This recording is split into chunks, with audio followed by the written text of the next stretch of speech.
right, so today is the chi-squared goodness of fit test.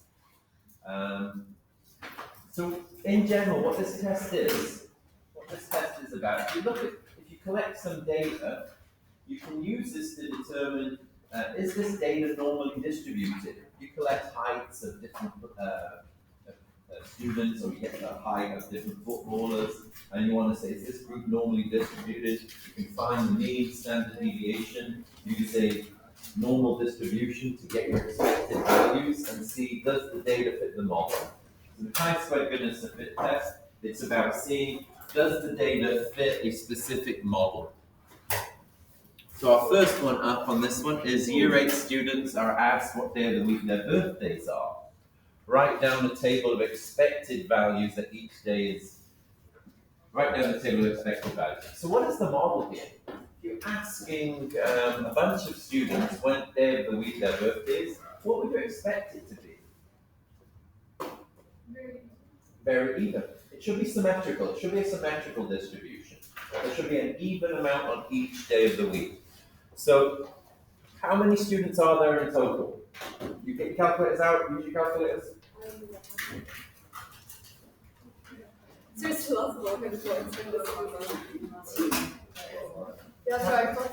How many students have we got in this distribution here?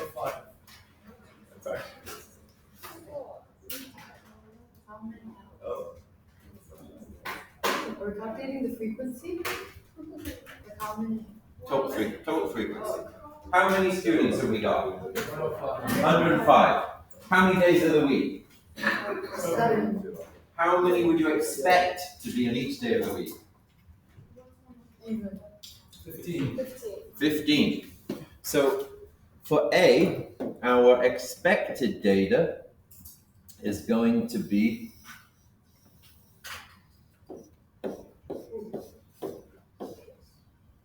15, 15, 15, 15, 15, 15, 15. Initially, does that look like it's following the model? Remember, you get that normal experimental variation. It looks close, doesn't it? It looks close, just with initial expectations. These are almost all 15, so is that one. So there's only the 18, the 17, and the 12 differing a bit. And we're going to measure how much do they differ using the chi-squared goodness of fit test. So in B, we need to do a chi-squared goodness of fit test on this. So is there anybody who doesn't have a calculator? You have to practice pressing buttons.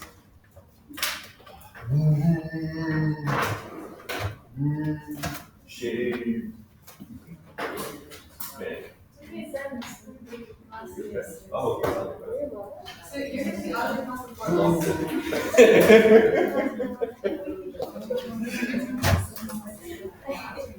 I'm going to be certainly out of the area.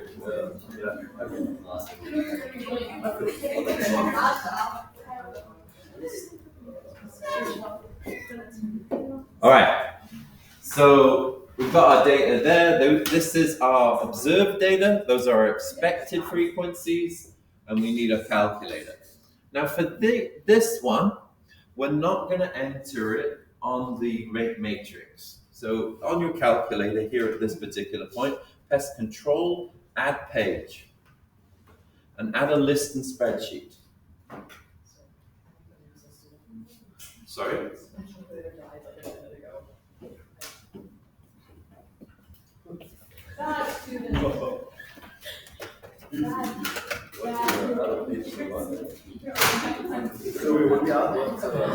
This is your spreadsheet.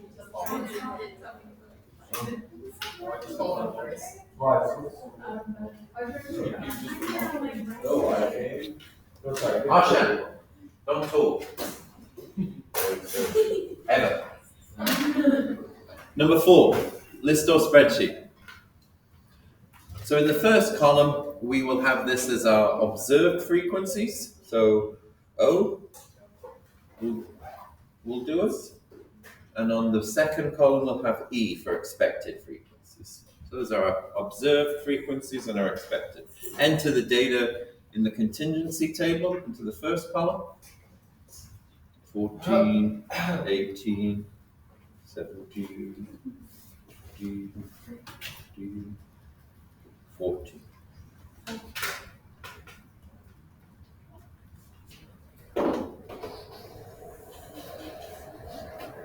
And then your expected frequencies.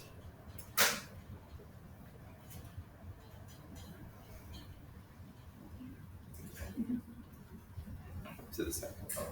So they expect there's all 15, right? Yeah, because we expect a symmetrical distribution for this one. It's not always a symmetrical distribution, but you can expect certain ones depending on the theoretical probability, or if it's a normal distribution. Is it 15 because the total number divided by Just to distribute it evenly.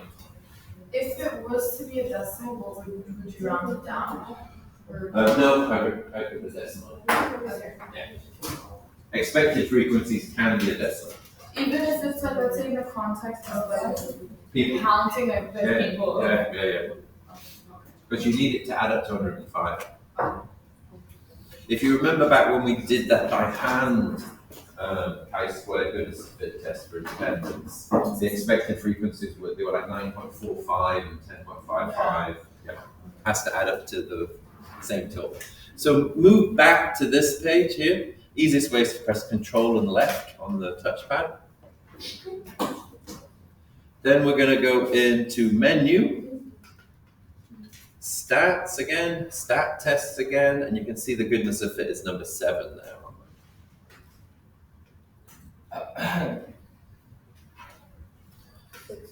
Choose your observed list, choose your expected list, and then how many degrees of freedom do we have?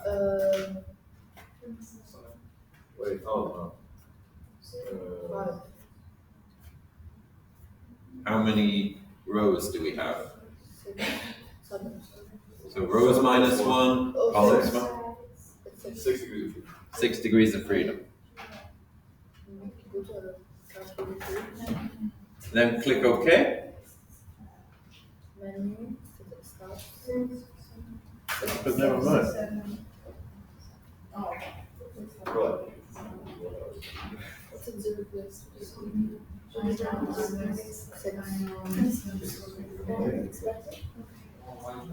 Observed no.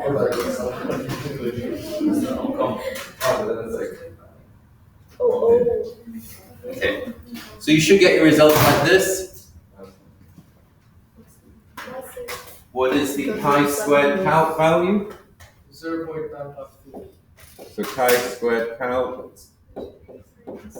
is equal to, Is it? 0.953. what value do I have here? 1.6. Oh, The p value is No, the chi-squared calc value. well, 1.6. Pay attention to this one. How many significant figures have I got here? 2. I've got it set for 3. Oh, the p value. One of the problems for this calculator, Masha, try and pay attention. I'm trying to help you. Notice here I've got 3 significant figures.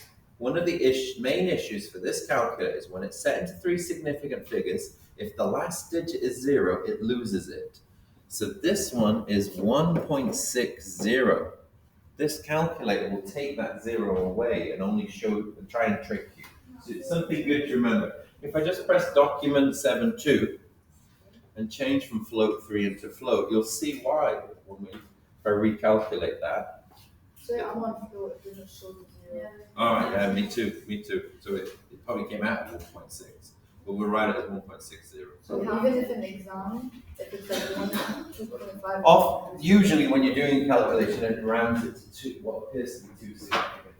It is because the third one is 0, and if I tell you that, always do that, then you are far more likely not to make a mistake than So this. 0 is from 0? Yeah. Always 3 significant figures. All right, C. The critical value is this. What is the conclusion for the test?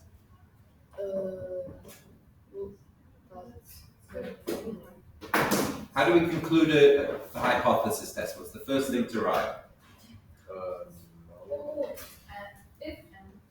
The thing, the critical calculus, the thingy, If the p is low, then it's just low. the P is low, reject the whole. Insufficient Oh. evidence to reject. Okay, so To reject the whole. we're getting there almost, sounding completely ridiculous. There is insufficient evidence. We have to make an inequality. What inequality do we write? What's the value? What is the critical value? 12.5. What is the, so 12.592? Is bigger than is what is so no, it equals sufficient evidence to reject H4. Do I have the, just as a reminder on this one? So we have this one, insufficient evidence to reject the null hypothesis. Will we get this like for on the test, or do we have to like? You have to memorize it, Okay. hence the phrase. There is insufficient evidence. Oh, sufficient. Oh, but it's For you, what is gonna be? I thought it was like the last. Sir? Sir? Yeah? Can we take the math, would we be able to take the math major at the end of the week we come back? Yeah. Oh, thank you. That's when it is. Oh, no, Second lesson. it's We the start second on the lesson week that we start. 1. So it'll be the second lesson. Right? We start on week 1. Yeah, so it would be, You guys. it would be a Thursday. So Yeah. it'll be Thursday for you guys. That's good. Thursday the Yeah, 18th. sure. Are you going? The What? data is symmetrically distributed. Monday, I mean, 5:30. No, But go. the one is Thursday. She doesn't go. That's the one that Guys. Shh. Okay, I- so this is how we do our calculation. This is a reminder that the degrees of freedom is going to be just n minus 1. Let's do a slightly harder one. We only have two examples to go through today. Disable unexpected values. Is that exactly, that's the same question? Yeah. This one. Wait, oh, The scores for IQ tests are normally distributed with a mean of 100 and a standard deviation of 10. This is standard for IQ tests. So 100 you consider normal.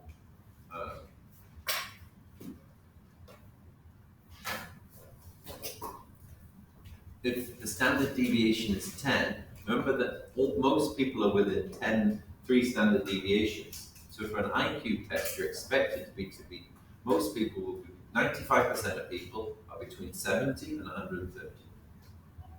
wait, 3 I'm so standard confused. deviations.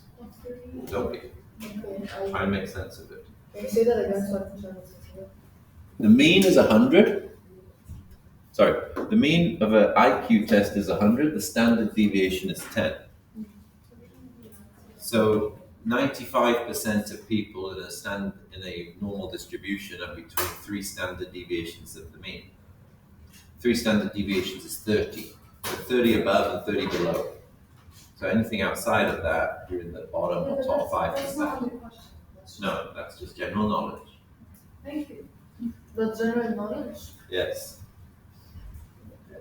Or is that supposed to be something that we took in IM3 or IM2? No. In primary? Cynthia gives an IQ test to all 200 IB diploma students in the school. Her results are shown in the table. Cynthia wants to test whether these results are also normally distributed. Write down her null hypothesis and her alternate hypothesis. So what will be the null hypothesis? Frequency, HO, frequency is independent of, Yeah, this is not a test for independence. oh, This is a chi-squared goodness of fit test. So what model are we trying to fit the data to? The X squared. No, the p-value? no. What does she think the data is? Does she think it's symmetrically distributed. So you're trying to fit it to a probability distribution. There's three choices, usually. Symmetrical, normal, Yeah. binomial. Binomial, because you're smiling. You try not to smile. No. Are you even reading the question? Oh no, but it's not because that's normally. Oh my god, you're so silly. Because actually. What does it say here? Normally distributed. What is the null hypothesis? Normal distribution. The students' IQ tests It's normally distributed. are normally distributed. Oh, that's nice. Yeah. We just need to work our brain. Guys, I don't know what in the hand does. Oh, but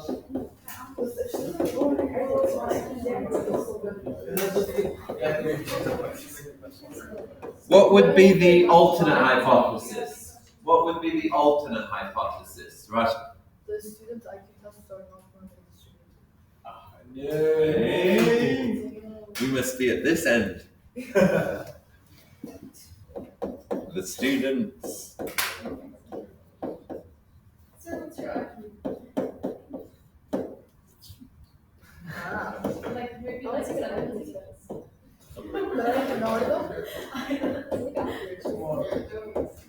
No, I think the No.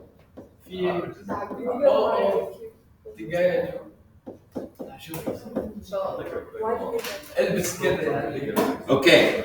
So this table here. What is this table here? This is the frequency of the score. Isn't the table the score, like the average score between? Wait. We'll ask. What is this table here? Frequency The amount table. of people who have that. The score with the frequency, like how many people got the score? It is. That's the observed frequencies. Oh, you want to know the expected. We always have observed frequencies and expected frequencies. This is the observed contingency table. This is the observed frequencies. We need to figure out what the expected frequencies should be. It's a little bit more complicated. It's on the calculator. Based on what you're given. Let me do it on the calculator. Okay. Let me show you. Follow me along.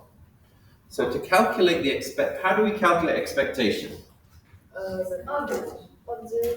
Use expected Probability and find multiplied by the number of the total number. Was it? So how many students are there? 200. 200. So the first one, the probability that a student has less than 90 is 1.587. Times that by 200, and you get 31.7. How did they get the 1.5? How do they get these numbers? How do you get the probability? Good question. How can we calculate probability? What is the bounds that we want for the second row? 90 to 100. 90 to 100. What is the mean? The mean of 90. What is the mean of the normal distribution? What is the standard deviation? 10. So we go to our calculator, probability distributions, normal CDF. We want to go from what value? 10. Oh, no. 90 to 100. to 100. The mean is 100. The mean is 100. So I have to do And the this standard deviation is 10. And standard deviation is 10. So you gave me this in my mind. So this is the probability. Times that by 200. Why 200? Oh, because the paper, yeah. I'll just put my settings It's into 68.2. float 3. خلاص أنا عايزة يحبني شوية. So I got this answer. Oh, because I times it by 200 another time. إيه ده يا ابني؟ 68.3. Wait, why are we? And the probability is 0.34. So let's get the Let's get the normal probability, times it by 200. This gives us our value.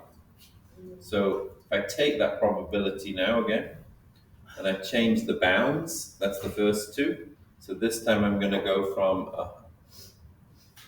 100 to 110. But wouldn't Hold we on. need to write the probability also? let me do it here on my computer.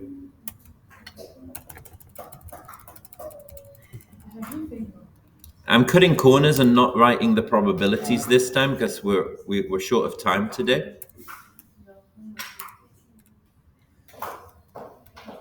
We just make that go from, so I've changed the bounds here on this one, so it goes from 100 to 110. And this one is 68.3. So on the example, do you need to write the probability though, like on the table? If it asks for it, yeah. Oh, okay. It doesn't usually ask only for the expectation.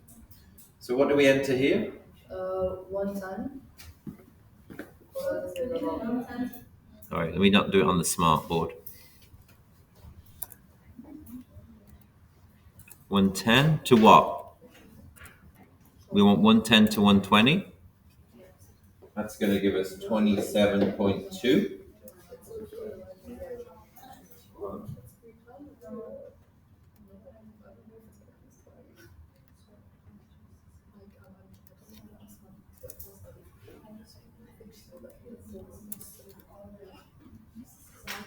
One ten till 120.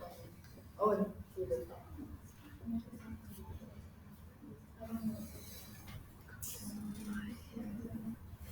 Did it crash? Yes. Let me get the next one while it's reloading.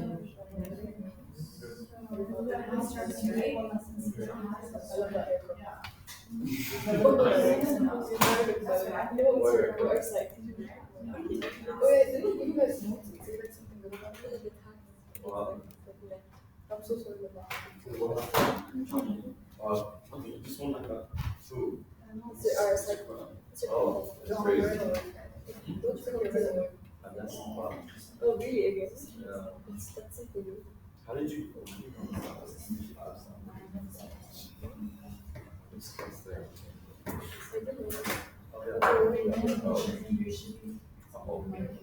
Oh, yeah,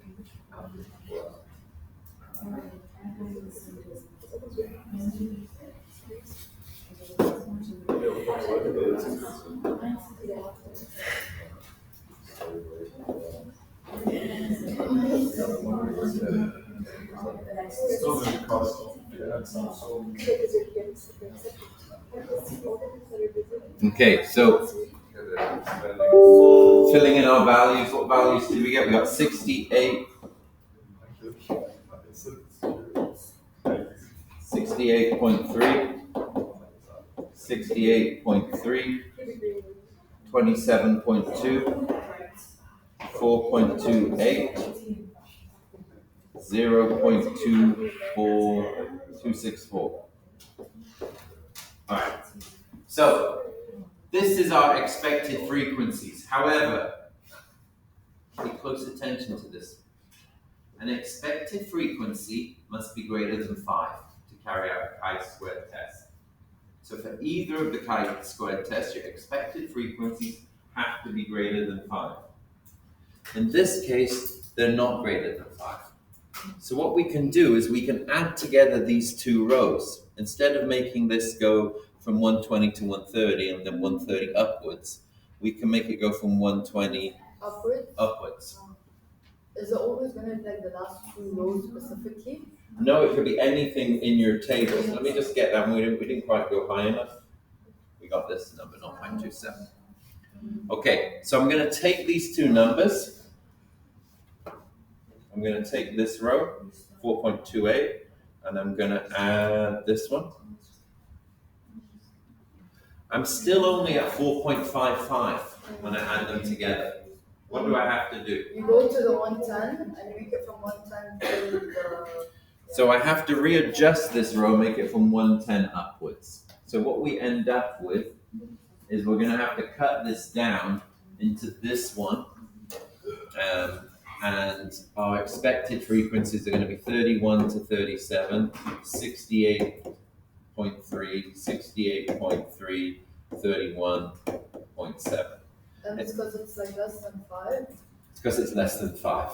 The expecting frequencies are less than 5. You have to merge rows or columns together. And it's only 5 because it says on Sorry? the. Symmetrical pattern. It is. Why? 31.7 at the lower end, 31. Why is it symmetrical? Because it's normally distributed. If you think of the normal distribution curve, Yes. the mean is here at 100. That's where the mean is. And that's called a bell, something like that. A bell. Bell chart. Yeah. It's symmetrical either side, isn't it? Yes. It wouldn't be symmetrical if your intervals for your scores didn't stop and start in the middle of the mean. Let's say they went from 105 to something or other. You could make it as a symmetrical that way. All right, so our observed scores. What are the observed scores on this one? We've got 5, 14, 74. And then 58. 5, 14, 74. So it's next to the other thing. It's on Where? next. 5, 14, 74. Is it 58 here? No, you'd add it up by 34 and 15. Can we add them together? What do we get? Oh my gosh, you're actually like this. What's your initial observation on this? Are they normally distributed? Yeah. No. 107. Oh no, it's not really distributed. Well, it may be normally distributed, but it doesn't certainly look it. It's definitely skewed in one direction. Remember that we're doing a normal distribution based on the entire population.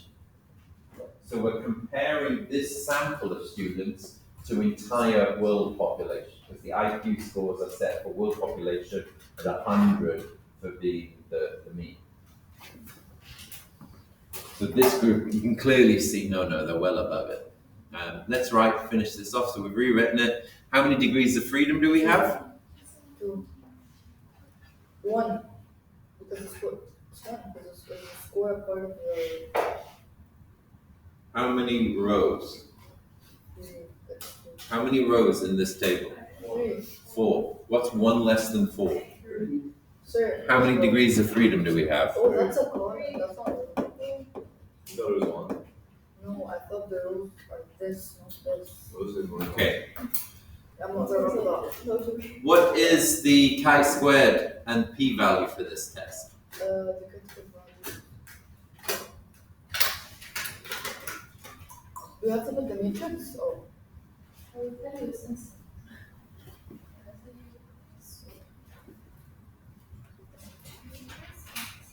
What? What? Oh my god, sir.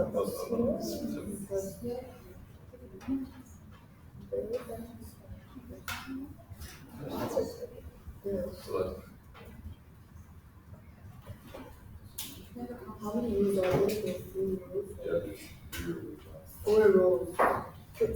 no, there's There's 4 rows and 2 columns. yes, that's 3. We're not putting the open rows.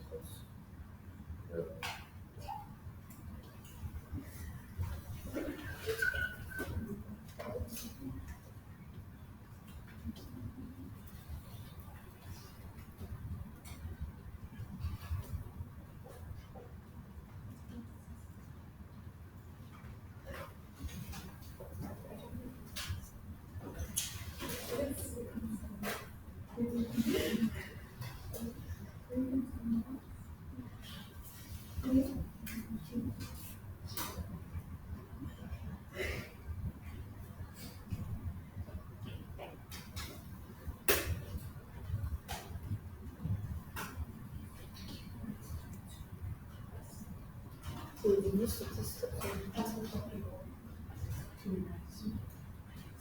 So did you do the fifths or the two-way? Goodness of fit. Oh. I don't have the updated ones. Were you supposed to put on a list and spreadsheet? Oh. just trying to go on Google. It's five. Okay, that's fine. Sorry. What is it? Why are you talking to me? Wait. Okay.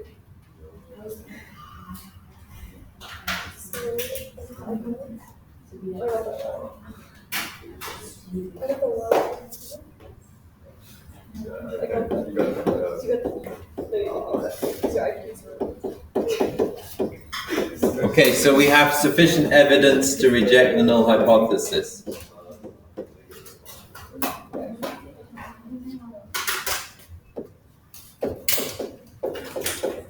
What does that mean? What does that mean? Means that you What would the alternative hypothesis be here? student IQ tests are not repeated. Student IQ tests are not normally distributed.